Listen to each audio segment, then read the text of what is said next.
evening, everyone. Thank you so much for joining us on this live podcast with iGenPod TV. We today have Dheeraj with us, who has taken his time out and who is going to talk with us around the new national education policy. 2020, which has been recently launched, and there's so much to know about it. So much is going to happen in next few years around the education. I thought Dheeraj, and looking at the profile of Dheeraj, having the 10 plus years of experience in the education industry, I don't think there's anybody more relevant for us to have on our podcast to discuss on the same. Thank you, Dheeraj, for taking time out. If you could just introduce yourself, and then we can move from there. Sure. Thanks a lot, Ashish. It's nice talking to you. In fact, hi, my name is Dheeraj, and I've been in education industry for more than a decade now. There are a lot of activities that I've been involved in, primarily into from sales and marketing till counseling students, then ensuring that the kind of courses we deliver, they are designed in one of the best possible ways, and then probably teachers training. You talk about aspects in terms of universities connection. You talk about getting in touch with the students at ground level, along with parents and teachers, conducting seminars. This is what I've been doing for the last decade. In terms of work experiences, yes, definitely I've been fortunate enough to be a part of one of the most vibrant education society of this country. Apparently is named as IIM Bangalore. So I've been fortunate enough to be a part of this particular fraternity as a student, along with it as an employee as well. Now I am a full-time education consultant who handle the similar kind of activities in terms of students and teachers and parents interactions, and try to give a better picture to the future of a particular candidate. That's the Oh, whole idea. that's good to hear, Dheeraj. Dheeraj, before I start my questionnaire, I would love to know your thoughts on, before getting into the question and answer thing. I would love to know your thoughts around what do you think, and if there is a brief which you can give on the new national education policy. Yeah, so my understanding is very simple. To understand what exactly this new education policy is going to deliver, or what can be the outcome of this education policy, we need to understand when this the whole setup started. So this actually started way back in 1968. But then that education policy got revamped to an extent, and 1992 it had been a different story altogether, and that education policy is what we are using nowadays.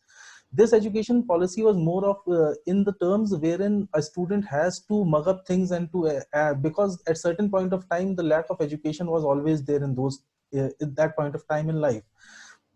The upcoming new education policy released recently has got a very good feedback, and it is going to go a sweep, going to bring in a swipe change in the whole setup. It is going to make an overall difference to the whole education system in this particular country, right from the kindergarten till you talk about higher education setup, or a person who gets into a doctorate level kind of a degree. Definitely things are going to change. A few upcoming opportunities or a few outcomes that I would definitely like to share up is first, the higher education segment in this country is open for foreign universities now, and this is going to be a big differentiation factor, because an international education had always been look forward in terms of positive angles. You talk about Ivy League colleges and premier US universities, or you talk about an extraordinary institute in a country like Singapore, or you talk about getting into European education. These setups, they have actually analyzed, they have actually revamped the whole education process of them, and then they came up with a few interesting thought processes which we prefer to use now. Second, there are a lot of things in terms of dismantling of UGC and AICTE. We actually have a different centralized board now, and this is going to be a differentiation factor again. This is what I feel. There are a lot of multiple opportunities available in terms of exit opportunities, in terms of undergrad education. That is going to be a game changer, because I still remember I used to work in African market for NIT in those days, and at that point of time I could realize African students were quite convinced to complete up a diploma pro level program in 1 year and then pursue up a job for 2 3 years, get in some experience, and then again come up again for their classes and continue with their master's programs or continue with their bachelor's programs. So these kind of things are there, and people and students, they really want these kind of things to come up, because vocational education is going to be the game changer for anywhere in this world. Second, we have got definitely in terms of board examinations in 12th standard, the core segment in when it comes to examinations has been changed, and it is more of less syllabus and more of practical application of the knowledge you have gained in your board in your school examinations. So that is going to be a change. The replacing factor from 10 plus 2 to 5 plus 3 plus 3 plus 4 is again a very big differentiation. I mean, 10 plus 2 is, we cannot differentiate, we cannot say that 10 plus 2 is a failure system. Definitely there are advantages associated to it. But 5 plus 3 plus 3 plus 4 is a more holistic kind of a setup, wherein students will get into a foundation level structure at initial level. Probably they'll understand more of application based strategy, they'll understand more of activity learning. Co-curricular activities will take on the actual curricular activities, and the practical learning is going to impact a lot on the overall holistic development of a student at any point of time in life. Second, then it comes to preparatory segment, middle segment, secondary segment. Now 9 to 12th is a different segment altogether, wherein the student has the choice to not only choose between science, arts, commerce. It is basically a one stop game kind of a thing, wherein there is no differentiation between a science grad or an arts grad or a commerce graduate in future. A student who wants to pursue up science along with music, is he or she can take up this particular opportunity. More of research based activities are going to come up in future. So definitely this is going to be a game changer kind of an activity. Formal education is definitely going to have a lot of impact because of this particular new education policy. The only concern to me, I cannot say rather it be concern, but yes, definitely this is going to be a different something that we have to look upon, is the mother tongue kind of a setup, wherein government want you to have your basic education till foundation and preparatory level at least, or till middle level in your mother tongue language. Now how this is going to impact is a debatable topic, and I'm sure we all would be having our own thoughts and views on this. But yes, in this course of discussion, I'm sure I'll try to figure out what can be the best solution in terms of the overall picture. Right. Definitely. And But the only thing that I would like to share is uh, I must say this is a very it's a great product to get into. It's a great policy that has been brought up, but the implementation part has to be it is not going to be an easy implementation, and probably that is the reason why government has taken the implementation aim at around 2040, almost 20 years, almost 2 decades down the line. So I am sure probably 2 decades are good enough to implement any kind of policy, although India is one of those countries wherein policy framework and implementation are two different aspects, and we have seen it in the past as well.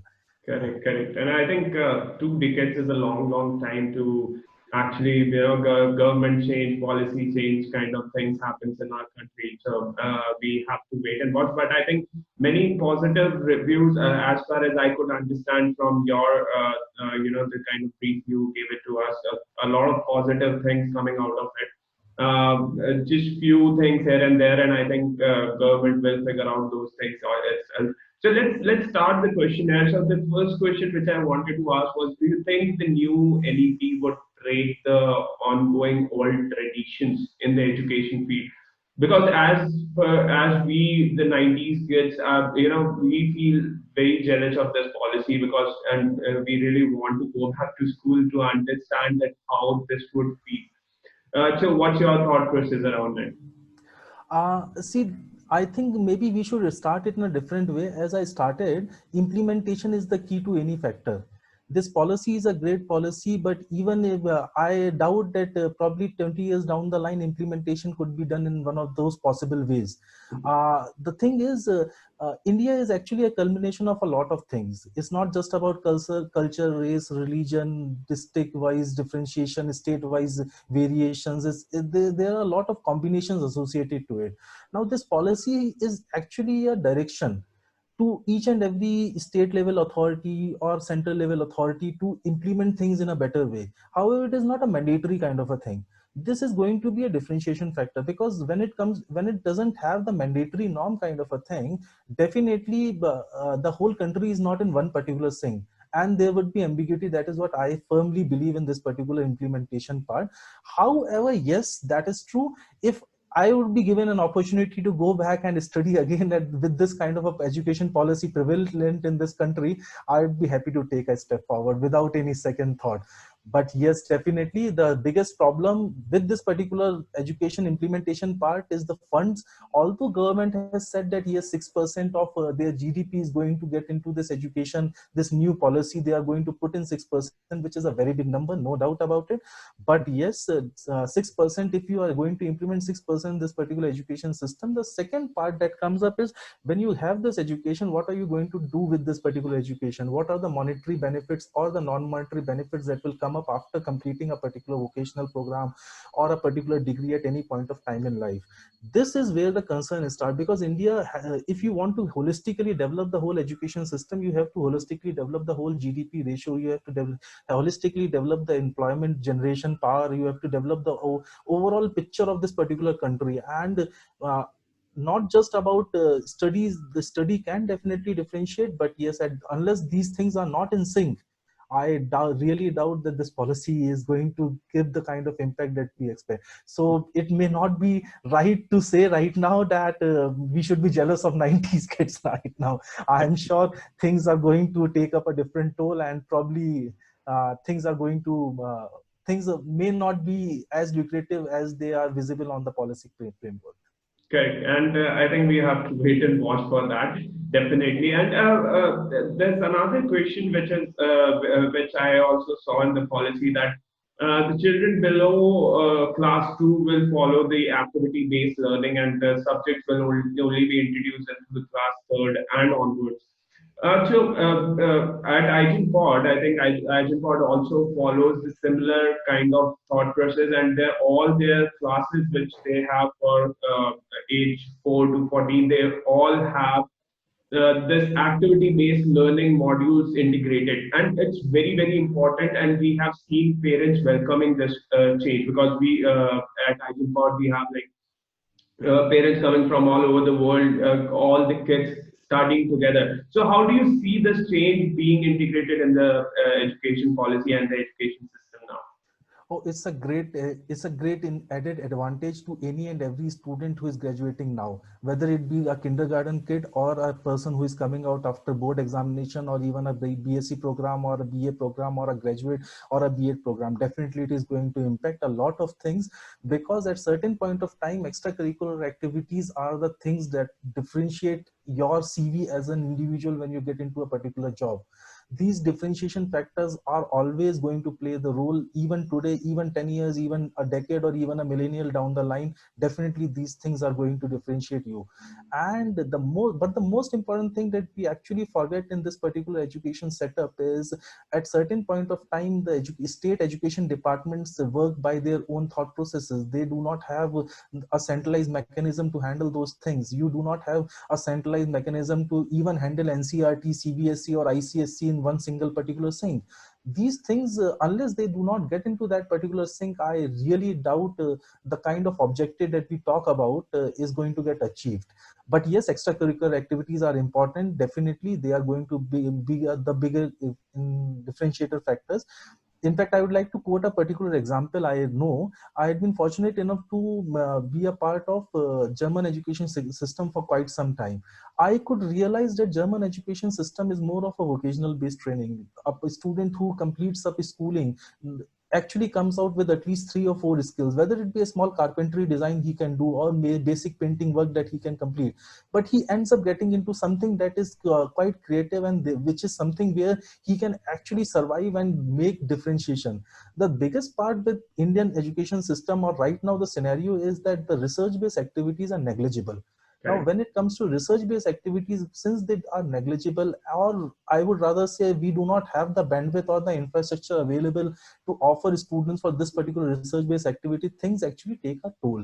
And unless we do not work on this particular aspect, these co-curricular activities, if we are going to offer them, if we are going to give them activity based learning, if we are going to give them pedagogical research, definitely their creativity will develop, but at certain point of time that will again fade away, since they do not have the opportunity to use those particular skills in a better way to generate monetary benefits. Correct. I think that's exactly the reason Igenpod also focuses on three things mainly. That whatever they learn in classes, they have to implement those things and actually compete among themselves to act at the end of the day understand that this is what they have learned, and then they implement it so that they actually know how to do those things. So practical knowledge and practical understanding becomes really, really important, as a matter of fact you have been saying since the beginning of this podcast also. Coming to the next point where you were talking about the skills, which in the German education system also they have to develop the skills. I think we also teach coding at IGPod, and I think coding has been taught now has to be taught after sixth standard onwards. So everybody has welcomed this move, and being an IT industry focused country, do you think this idea of coding at early stage really, really benefits the kids?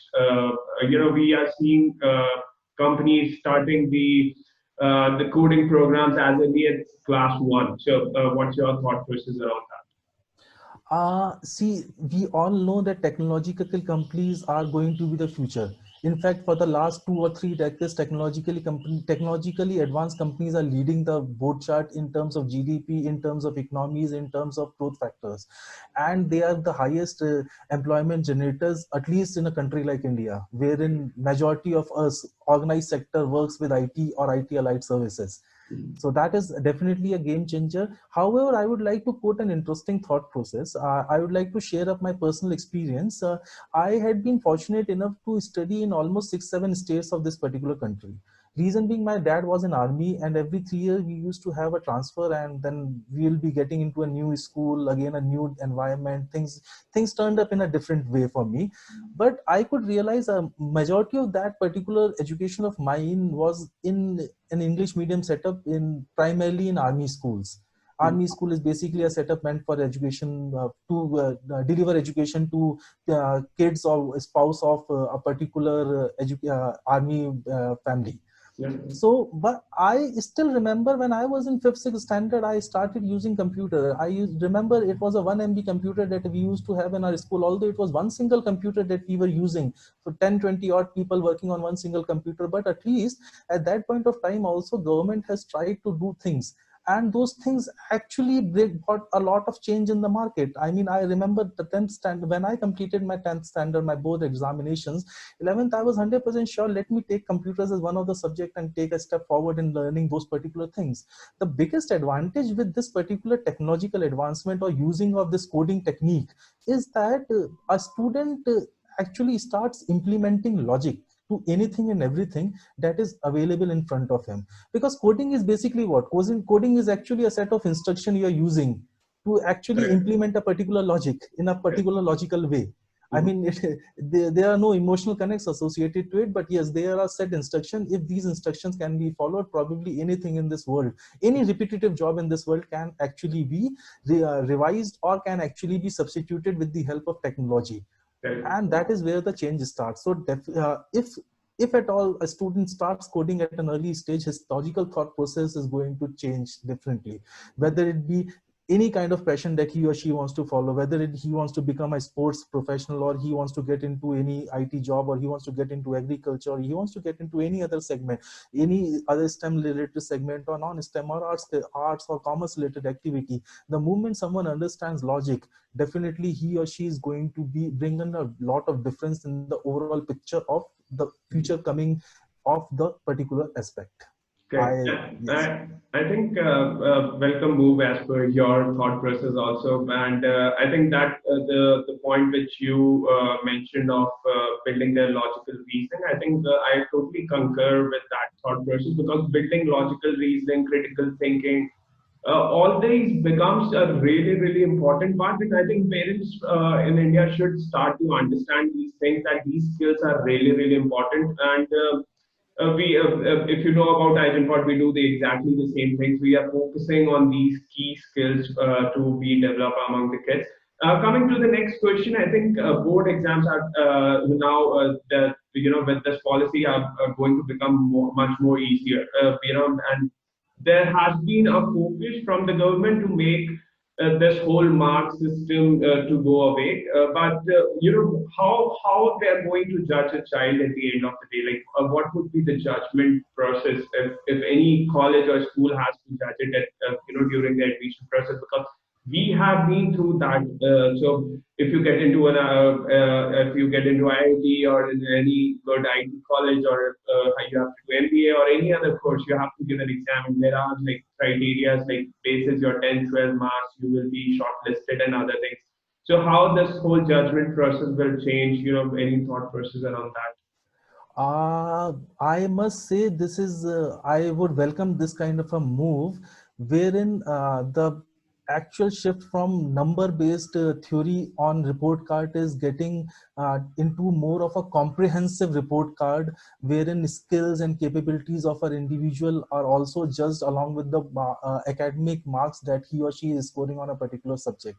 That is definitely a positive step, because at the end of our actual knowledge of a particular student has to be assessed. Only on that basis, or probably implementation of that actual knowledge can be done only on the basis of what he or she knows about the particular aspect. Knowing a particular aspect in terms of theory as well as in terms of practice are two differentiating factors. And yes, definitely there are differences. Vocational education is going to make a lot of difference, because when it comes to board examination, a student who is entering into board examination will actually have some kind of vocational learning, and that vocational learning is going to bring in a change.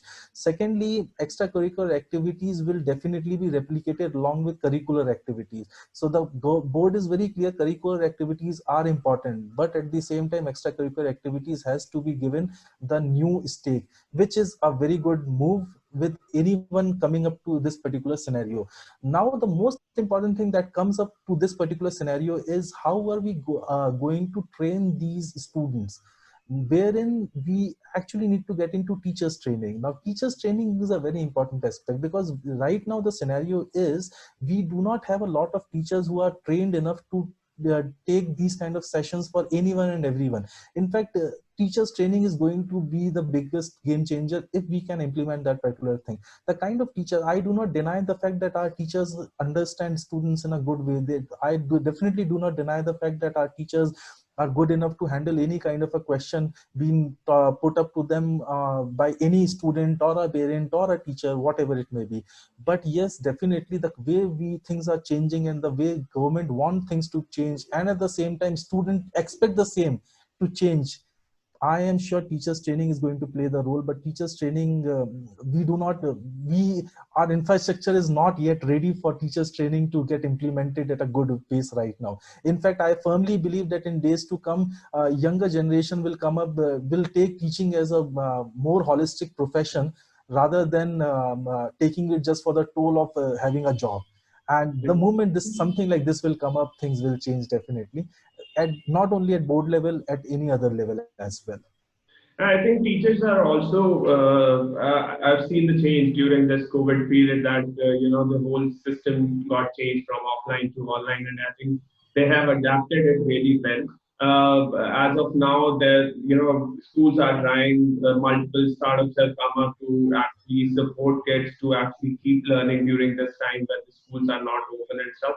So I think teachers are adapting. On the part of teacher training, I think it's a very relevant point, because teaching as such in our country is again not seen as a very streamlined job. Like, people see it that if you are not doing anything, you are doing teaching, and it's not a very high paying job at the end of the day. Like, people, if you want to earn, you have to become an engineer or doctor. That's the thought process, and I think hopefully this thought process will change, and people, the new and new startups coming up in this particular industry, they're paying well. Everything is happening now, so I think we would see a lot of kind of youngsters getting into teaching, and they hold teaching as a skill. It gets developed by itself, or government has to get into it and train teachers which who already are teaching kids. So I think very good points made by you over there. So there is a structure which you mentioned while you were briefing about NEP, and I think we should talk about it. So there is a structure called 5+3+3 and +4. So can you tell us more about this structure? What this structure is all about? Now 5 plus 3 plus 3 plus 4 is actually a structure wherein the kindergarten school education setup is getting revamped. See, the biggest problem right now is kindergarten school kids. You talk about nursery, LKG and UKG. That is primarily how we define kindergarten in this particular country. These they didn't never had any kind of I mean, there was not a central sink to handle these particular activities. There was not a single governing body who can actually define one particular aspect in this particular learning. But at that point of time, even psychology or even physiology has proved that a kid can learn best till age of 5. Whatever he or she is learning till age of 5 is going to be cherished with him or her for a lifetime. We actually miss out that particular opportunity when we start training kids at that early age, because what we train in those particular times is basically I would rather say is basically a societal pressure, because majority of the time kids enter into kindergarten only because their parents are busy with some or the other activity and they cannot handle the situations at that point of time. They cannot spend time with their kids, so probably they'll feel, okay, fine, let me have my half day managed. It's less of learning and more of that liability that they want to avoid at that point of time, so that tomorrow things can be better. But yes, the upcoming 5 plus 3 plus 3 is a different factor, because this foundation stage wherein a kid with age of 3 to 8 will spend a lot of time with activities based learning, and that would be at preschool and kindergarten school, which usually used to cater to 3 to 6 years of age. Now this 5 years of learning in a particular aspect, focusing only on activity based learning, is going to change up the whole market picture. A kid who will come up at the age of 8, he or she has a lot of creative thought process. He or she will come up with a lot of understanding to what exactly is better for him or her at that point of time. Logical reasoning of that particular kid will definitely change with this particular activity based learning. He or she might not consider doing daily chorus activities as an as a job. It would be a necessity, and he would be happy to take that particular necessity in a good way. This is one good aspect, foundation level, that is 3 to 8 years of age. Coming up to the next level, that is 8 to 11 years of age, that is termed as preparatory stage. This is basically typically what we call right now as a third standard to fifth standard. Now the focus in this particular thing is different. The focus in this particular thing is more on interactive classroom learning. Earlier the kids was more in focused on activity based learning. Although activity based learning is there for 3 to this second preparatory stage as well, 3 to 5th standard, but it is more of interactive classroom learning, which has always been missing in this particular country. You get into a particular classroom, I mean, I'm sure you would be you could recognize it. When we used to be a kid, even today, a student sits in the class. It's a batch of 40 50 odd students class sitting in a particular class, and out of those 40 54 or 5 students are the one who are interacting regularly. Rest of them, they are just spending their time because they feel that this is also a good option to stay up live. So the whole time lag is actually missing, and this interactive classroom learning is going to be the game changer. Technology is there, technology is going to be an advantageous things, and those technological advancements can be used to make a better interaction with parents, between parents and teachers, between parents and students, between students and teachers, between all other stakeholders. Even a student needs some kind of non academic support, then also things can be worked on, because now you are interacting with the student in a much better way. So Okay. things are going to be the differentiating factor. Medium, although the biggest medium problem would be that the mother tongue has to be used as the delivery model. Mother tongue as a delivery language seems to be, I really doubt that this is going to happen, because at a certain point of time, any and every student is coming up with his or her own thought process. The upbringing of any and every student is a bit different. Although the whole policy is trying to is more of an inclusive policy, but still, every person has a background, and those backgrounds can never be non-justified at any point of time because of a policy. I really doubt that particular thing is going to be differentiating. Coming up to the second part, next part is the middle stage. Now this is where the actual scenario will come on, which is typically the 6th to 8th standard of any student right now education system that is offered. This is where the market is shifting, wherein the student is going to get into experiential learning in terms of science, in terms of maths, in terms of arts, humanities, social sciences. All these segments, they are going to come up, and these experiential learning in particular science particular aspect, or mathematics as a particular aspect, or arts you talk about, even social sciences, you get into a particular United Nations kind of a project, unless a person's thought process is not clear, he or she might not be able to speak, or she might not be able to communicate things in a better way. These things are going to make the differentiation in terms of the overall education system. And I'm sure by the time a student comes out of 8th standard, the biggest problem right now is they are not aware of what are the career opportunities available right now. But by the time, if you are giving these experiential learning, I'm sure his thought process would be clear that these kind of career opportunities are available for me, and I can pursue these opportunities in my future. Now, the moment someone knows that this is my passion and I can handle this particular passion, or I can take this passion at a long-term level, things will change. I mean, you talk about a simple golf player, or you talk about, I remember a horse rider, I have met it somewhere. He's a French guy. This person, he is actually a horse rider, but I'm sure he earns way more than a particular, even an IIT graduate in this country. Only because his expertise in handling a particular horse at a race, always ensuring that he or she wins with that particular horse, is an exceptional policy. Now, it may have taken a lot of time for him or her to identify this particular passion, but the moment he ended up making it a passion, he ended up making it a resource out of it. And middle stage of in our school, in our current education system, doesn't offer such kind of scenarios, although the new education policy is bringing up this particular thing.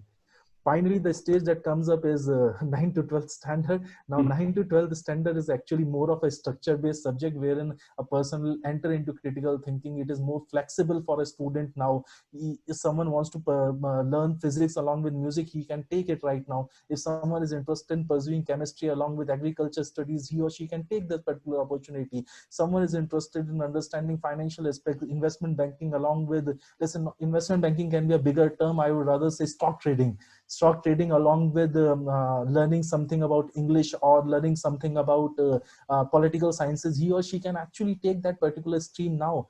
And that this kind of a scenario will definitely bring in more critical thinking, more inclusive discussions between students and parents, more inclusive discussions between individual and any other societal thing that is coming up in future.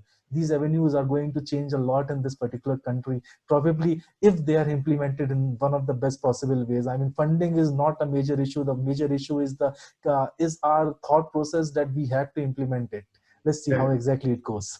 Correct. I think adaptation is more important.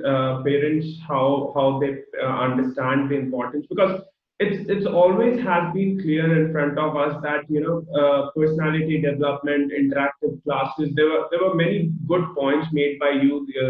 In various structures, like in the initial five till five class, and then there is a 6 to 8 class, and then there is 9 to 12. So I think the points which you made are really, really good points. And if parents are able to understand, and if government is able to actually implement it in a proper way, we have a good future in front of us. I think it's a great thing which government has done.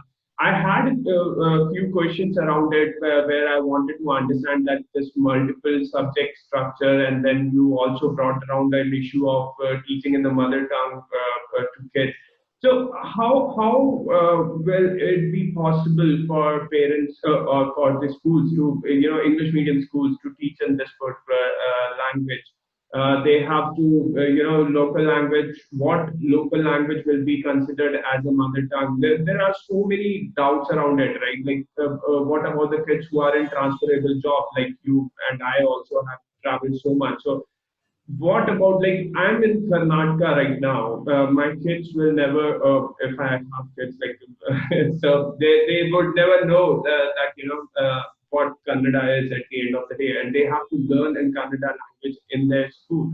So how all of this would be possible for parents like us, or who travel as their job changes, because we do travel, like we do change cities. In last 3 4 years, I have changed so many cities. So your thought process around it? Uh, this is an interesting question, and probably the kind of discussion we are getting into would end up getting a bit debatable. I know that, Yeah. but yes, everyone has to understand a few aspects. First of all, there is a flip side to a story. What exactly the government has came up with this education policy is that they are saying mother tongue should be the preferred option, although it is not mandatory. Now Okay. states can actually define things in their own way. However, I firmly believe this whole setup may not impact the prevailing education system in terms of CBSE or ICSE boards that we have, or probably or probably a few international boards. You talk about CIA available, Cambridge International Assessment in this country, or international baccalaureate boards available in this country. I firmly believe that these this policy may be giving some leverage to the kind of students, or or what exactly a students how exactly a student want to learn should be given a priority. And I firmly believe this flip side has to be considered. See, the whole idea is very simple. What exactly is the understandability scenario? Understandability scenario, I'll take an example. I am talking about an IIT or an IIM. Now, a student who graduates from a premier institute, not only IIT, I'm talking about any premier graduate institute termed as tier 1 institute in this country, whether it be engineering, whether it be management or arts or law or hotel management or MOSCOM, whatever it may be. These students enter into a particular college, but these students have a historical theory, wherein whenever they enter into these kind of colleges, they come out of this particular college, but they are always ready to learn new things and ready to grow things. Now, Correct. this particular scenario is what exactly brings in the whole change. It's not just about mother tongue language. It's not just about the language that we are going to use. It's more about the whole objective of this particular policy. The policy tries to make student more learned. The policy tries to make student more critical in terms of his thought process. The policy tries to give student a more holistic picture, a more quicker approach to a particular situation, to adapt such things in a better way. If these things can be achieved, I really doubt the language should be a barrier to these particular things. In fact, I had been associated with the online education platform of IIM Bangalore. I could tell you that Amazon has came up with a very interesting tool which is known as Amazon Avatar. I'm sure you must have heard about this particular thing, Mhm. wherein a student can pick up a particular avatar of his or her taste. I mean, Dheeraj Singh can be a teacher at a particular institute or particular session he's taking, whether it be a simple guitar class that he's taking. But a student is not interested in listening to Dheeraj Singh. He can pick up an avatar of Donald Trump. That is okay for him or her. Mhm. And the Donald Trump will come up on the screen, and the kind of accent he'll be using, the kind of accent that will be delivered would be exactly Trump's accent. So these kind of things are possible, and with these kind of technical advancements, I really doubt, even if the government wants you to particularly have a particular medium of discussion or medium of instruction, things will go in that particular direction only. I'm sure students have the options, and those options are definitely being explored. And with the students coming up from sixth standard with coding techniques, they are definitely going to bring in their own creativity to make differentiation to this particular aspect. Although the most important thing is, I mean, there is a very simple question. uh, I was reading a particular newspaper article day before yesterday. The headline of that article was, "What is the mother tongue of Hyderabad?" Now, Mhm. this is actually a debatable topic. I mean, Hyderabadis don't believe that they are basically a part of Andhra Pradesh or Telangana. I mean, they are Correct. two different entities. They speak Hindi, they speak Telugu, they speak other languages as well.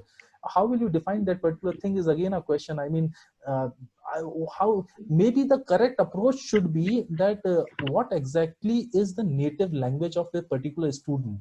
Now, native language can differentiate, because native language can always be taught to a particular student. By default, he or she learns it because they have got their own upbringing. So a native language can always be learned, but defining a particular native language as a core language for instruction is something really debatable. And I believe the current education system or the stakeholders in this particular education system will definitely have a look at this particular thing. I am sure things are going to change. In fact, I've been an army brat, and I could firmly believe if this would have been the scenario 20 years back, I am sure I wouldn't have been a part of Indian education system. I would have. Correct. I think many of us. I think I've been so my dad is a banker, so even I have traveled a Exactly. lot, and I think a lot of jobs are like this. I think correct point. I think this is the only issue, and we see changes in the policy as if they would adapt. They would see that this is a major problem, a major issue. I think, and they would come out with something which resolves this thing out. Exactly. Another thing which and very important point which you made that multiple streams can be taken as like science. A person who is learning a few subjects in science can actually learn few subjects in commerce, and this whole system of science, commerce, arts has to go off. So do you believe that this would end the rat race and the thinking that science is better and better stream than other streams? And there are so much typical thought process, right? Like we used to think that science students are good, commerce students are okay, and every duffer takes arts. So there's so much to think. Like we used to think when we and our parents used to think when we were in school. So what's this is going to be a game changer. Can you delve more in it, like what and how this will change? Uh, so to start with, I would rather say rat race is there and will be there. Okay. Even if things are going to change, because Indians by birth we are defined to fight up a race, to pick up a race and then win it. We are Right. never defined to take it as a team-based activity. Although things may change, but I really doubt they are going to change. Second, the most important thing why rat race ended up becoming a rat race is very simple. The kind of employment opportunities available with STEM segment. When I'm talking about STEM, I'm talking about science, technological, engineering, and mathematics segment. There are ample opportunities available. These kind of opportunities are not available in any other segment in this country. I mean, survival is an issue in this country. If you are getting into any other kind of a segment, you complete up an arts education, you end up becoming a great economist. Even after that, you are not sure that probably tomorrow you would be having an opportunity to work or not. These kind of scenarios are prevalent in this country. So Mhm. I am 100% sure rat race is going to be there, because the kind of GDP growth that we are talking about, the employment segment, IT segment is the one that is employing the maximum number of people in this country right now. In fact, 40-45% of a GDP comes up from this particular segment of IT. And I'm sure unless we do not have science graduates or STEM graduates who understand basic science, technology, engineering segments, I really doubt these kind of things are going to grow further. However, the best thing that is going to come up now is that if someone completes up a STEM education and completes along with it completes up a small course in financial management, or someone completes up a small course in political science management, now these two combinations are going to be the game changer. Let's say someone completes up a particular, I'll give you a realistic scenario. Let's say someone completes up an engineering program, BSc in computer science, suppose, and along with it he or she understands the financial aspects as well, because he has understood the basic course on financial management. This person is capable enough to complete up a coding program, wherein he can actually figure out a new data analytic tool, wherein a student an investment banker can use this particular tool to get up sudden returns on a particular project. Now this is going to be the game changer. So STEM segment is important, but interdisciplinary STEM segments are definitely going to be the advantageous thing. Again, coming up to this particular point, implementation is not an easy task. Government is coming up with their own policy wherein they are saying that it would be having a bank of coding, bank of credits. Now how are they going to convert those bank of credits individually amongst universities, or how are they going to use these particular credits in Indian education scenario or global education scenario? These are there are ambiguities associated to these particular aspects, and unless we do not answer those ambiguities, I really doubt things are going to making a big change. However, I know that there are a few IITs who came up with humanities courses along with their engineering programs, and these courses are doing good. But unless we do not have our own research-based activities, our global education system, Indian education system may find it difficult to compete with global education system. Let's see how exactly vocational training shapes up, and how exactly this rat race is going to get converted.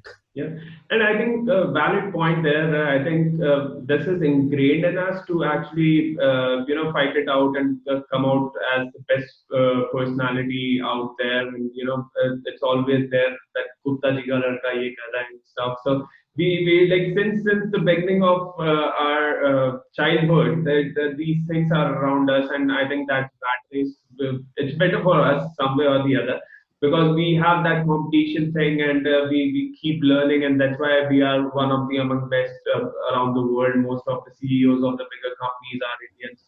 Now, apart from that, I think another very, very valid point that you made, and we actually see it in our day-to-day jobs also, that people who have multiple, who have different thought process and who come from different fields, they are mostly they have a different thought process, and they actually are the, do become the leaders at the end of the day, because they can actually lead multiple people at the end of the day. I think very, very valid points made by you, Dheeraj, there. So apart from that, you mentioned a bank of credits. Can you throw some light on that, because we are not aware of that, and people would love to know what these bank of credits would be. Yeah, so to start with, this is actually a European concept. Bank of credit is actually a European concept. Why did Europe came up with this particular scenario is very simple, because Europe is basically a union of a few states. Now, they always wanted a scenario wherein a particular university is never underrated or overrated. They wanted each and every university to have a centralized setup. All the universities are rated in one single step. This is where the bank of credit came up. Bank of credit says very simple. Let's say an engineering student comes up with an engineering program. Let's say you are an engineering student. You have completed 30, 40 odd subjects in 4 years of your graduation. Those 4 years, 40 odd subjects will come up with individual credit for particular subject. Let's say there can be a subject with one single point for credit. There can be subject with 10 point credit. There can be subjects with 5 point credit. The bank right now says that these credits will accumulate into a particular centralized depository kind of a thing, wherein these credits can be used to pursue up your bachelor's programs or master's programs or further doctorate programs in future, if you intend to do those particular things, because those credits can always be used. And second, these credits can be used to transfer between between two universities, between two institutes. You can actually make transfer. If this is implemented in a good way, probably a tier 3 management graduate, a tier 3 student, a student pursuing an MBA program from a tier 3 college can actually join up a second year program at IIM Ahmedabad, even at IIM Ahmedabad. It is 100% possible. Those credits can actually be transferred. How these institutes are going to adapt to these particular things is again an ambiguity, and I am not sure how exactly, because this ambiguity has not been answered till date. Probably if this get implemented, I really doubt the almost 50% of the current higher education institutes in this country, I should not say probably, they would be out of business. Correct. And I think the way I think most of the points which we have seen and which are going to be implemented, I think 2 decades is a good amount of time, because it's so much to implement and so much to do that it might take time. And these are good points. I think if it is implemented and adapted in a proper way, then it will work out for in a really, really good manner for the Indian education system.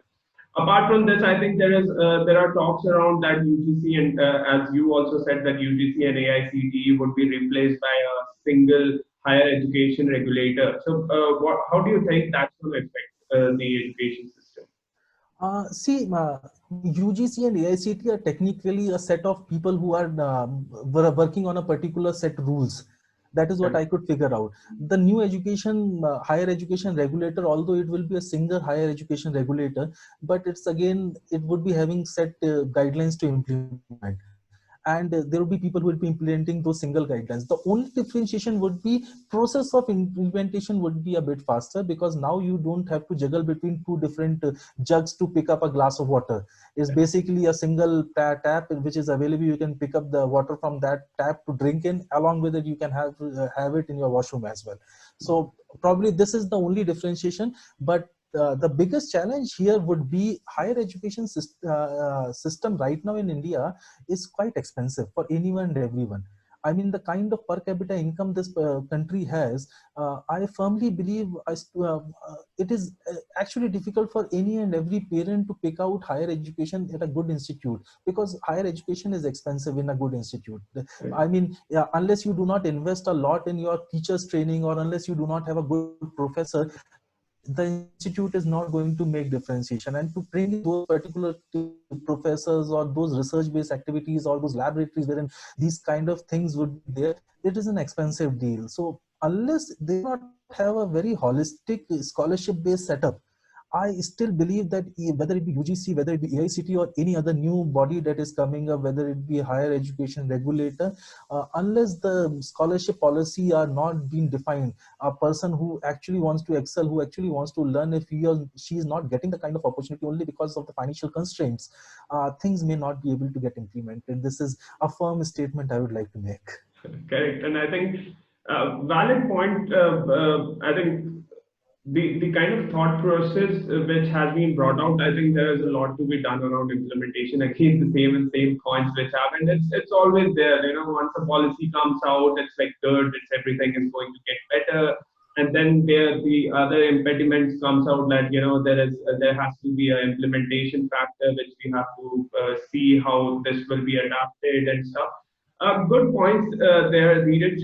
Apart from that, I think there's another key point that foreign institutions will be able to set up campuses in India, and this is a welcome move. I think, anyways, we are very, very costly in the education sector, where there are colleges like ISB and other IIMs where the fees is. I know the ISB fees, at least the last year it was 32 lakhs per annum.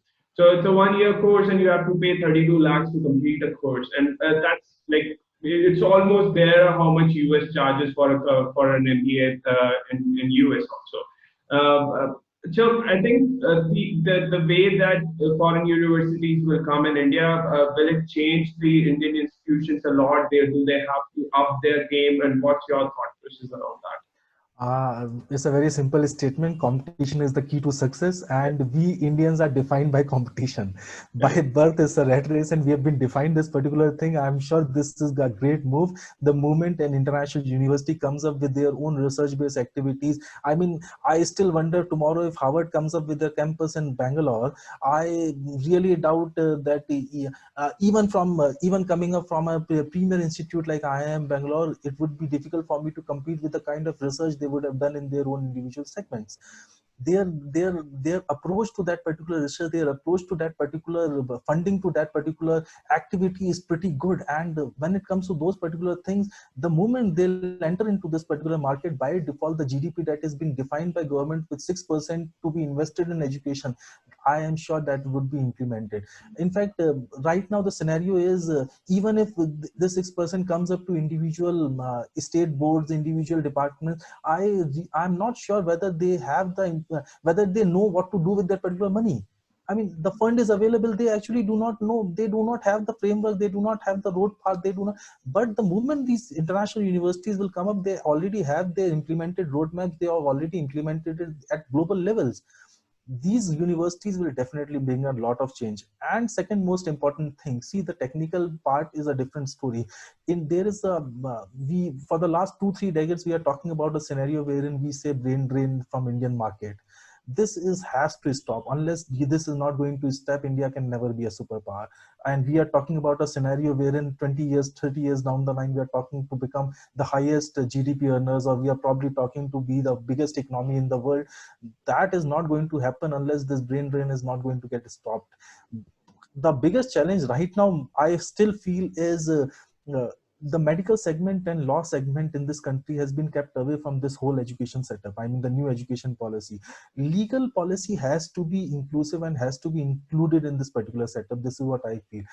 Unless the legal policies are not being included in this particular setup, it will end up becoming a case study based scenario. There is one person who feels this particular scenario is good at this particular time. The other person would feel that okay, the second lawyer will come up with a different statement, all theories by his own theories, and there would be a judge who would be sitting up with a third or theory, with a third bias in his or her mind.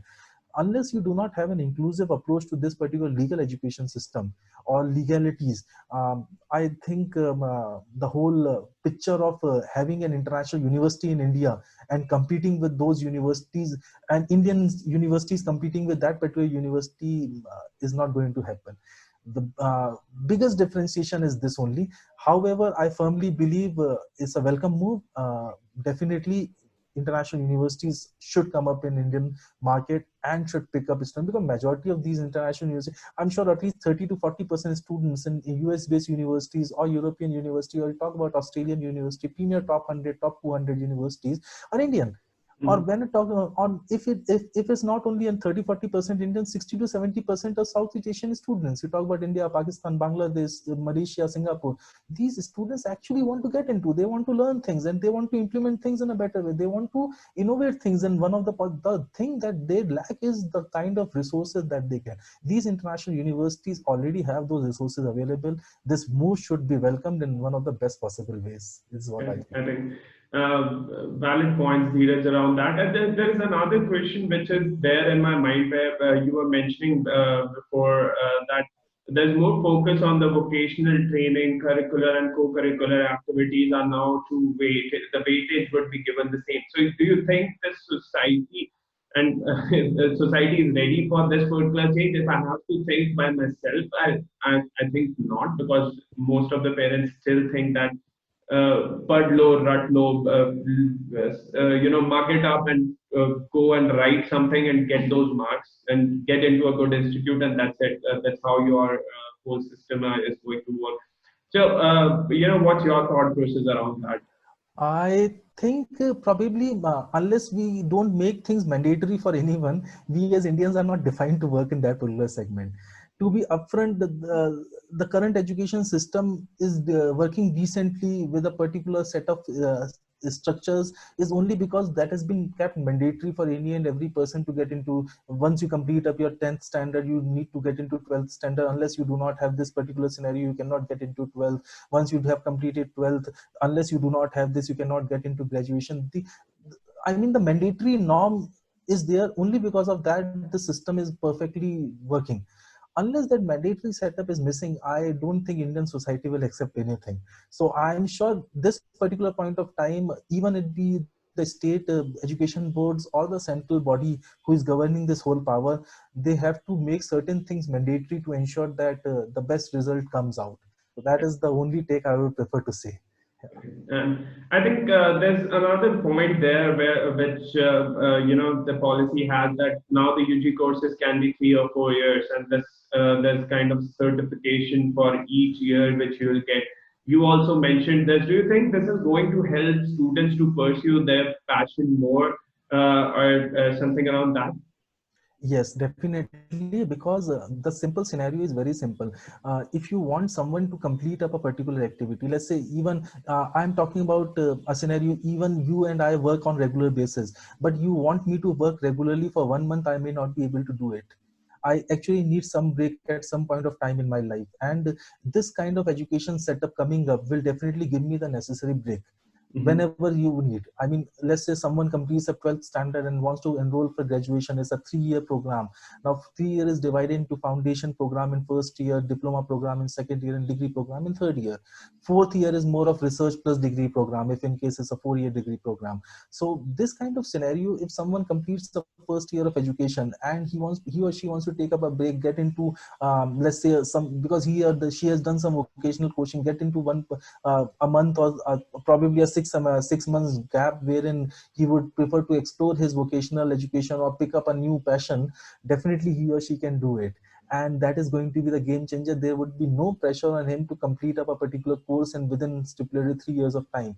Anyways, that pressure is going to get away, and unless you do not have that, until the time you do not have that pressure, your thought process is more creative, more analytical, and more understanding to the current scenarios. I still remember a case day before yesterday. I was talking to a friend of mine. I'll tell you a realistic example. Now, this friend of mine, his cousin is actually an engineering graduate.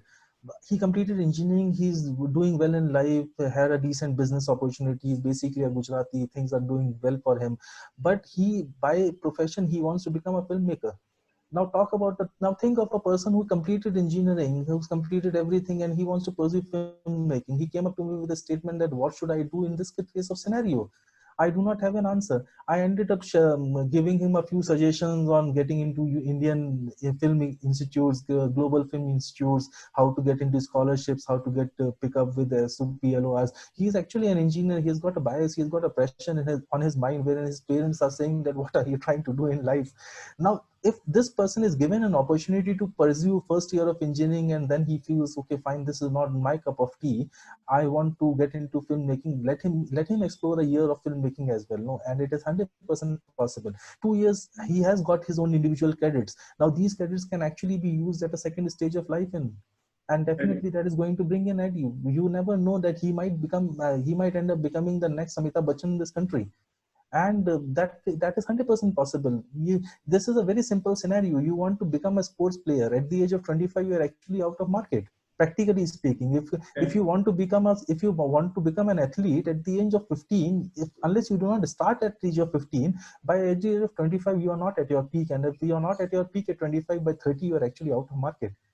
Now, a person who completes up this kind of scenario can pursue a first year of engineering at 10 years back and probably can come up 10 years later, because his career was good in the last 10 years, and this career is going to be a brand value for any institute to come up along with it. International universities give weightage to these particular things. Indian universities are shaping up well. Hopefully things will shape up well in future. Correct. I think we are going in the right direction. A lot of welcome changes being brought up by the government. I think a lot is there to improve, and lot of things might change around us. I think last few questions from my side. I've taken much of your time. Delhi Education Minister Manish Sisodia has said that this policy is highly regulated, poorly funded.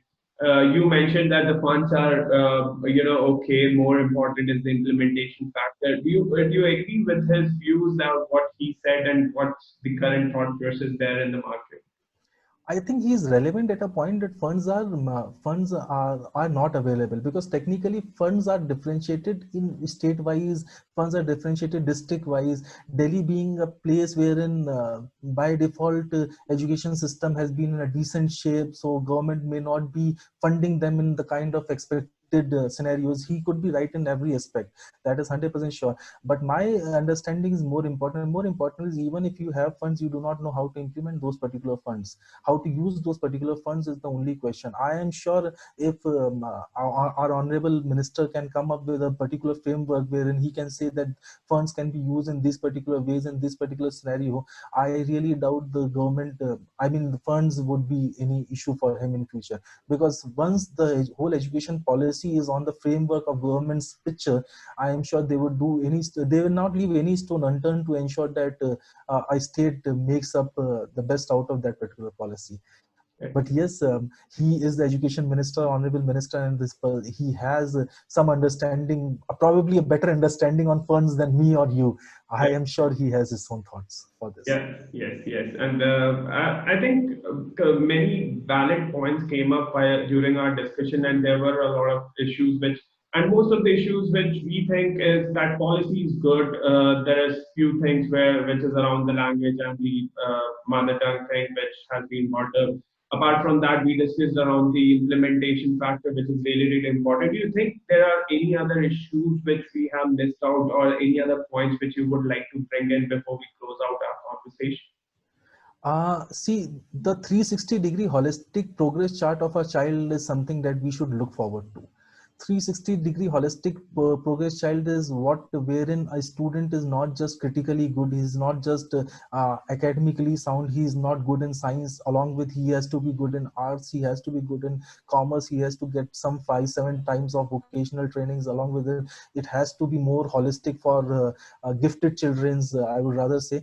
Unless that 360-degree picture is not coming up in a holistic way, things are not going to take a good toll. And although this policy gives us some understanding to reach that particular aim of ours, but I still believe things things will next 2 decades are never going to be the cakewalk for the Ministry of Education, or the Ministry of how they defined it in Ministry of HRD has now been named to Ministry of Education. I don't think it would be an easy task for Ministry of Education to pick up. Correct. And I think a lot of work is there for them for the next 2 decades to do. Exactly. And people are actually waiting for that change. And I think the younger generations and the generation which is going to actually benefit from all this, I think welcome change for them. We can only discuss and we can only see from outside that how is it going for them. But I think you as an independent education consultant, the kind of thought process you brought on this podcast and shared with the audience, I think great thought process. Almost all the points which you made, at least I am much more knowledgeable now while I was 1 hour before. So thank you so much, Dheeraj, for all those points, and thank you so much for taking time out. It was brilliant to have you on iChunpod TV, and we wish you the best going ahead. Thank you so much. Thanks a lot, Ashish. It was nice interacting with you, and I'm sure things are going to be good in future. Let's hope for the best. All the best, buddy. Thank you. Thank you. Thanks a lot.